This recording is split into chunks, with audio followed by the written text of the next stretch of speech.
Hello mga ka-forever! So tonight, let's talk about the specific wedding element. So kagaling ko lang sa shower, ayan, napaka-fresh, medyo basa pa yung buhok ko.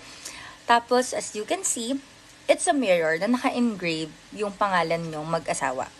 It's really nice kasi for me, it's gonna be so memorable eh.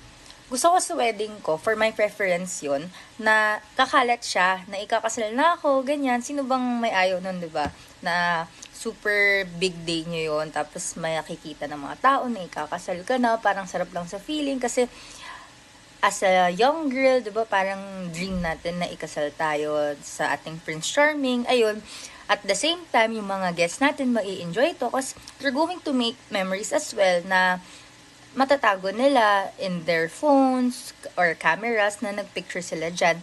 Tapos, super creative kasi nitong mirror na to. Parang matatago ko din siya. Pwede ko siyang display sa bahay, sa living room, sa bedroom, kahit saan ng parte ng bahay ko gusto. Kahit sa balcony pa yan, joke.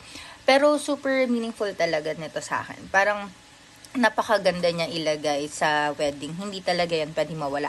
Actually, ang dami ko pong gustong ilagay sa wedding ko.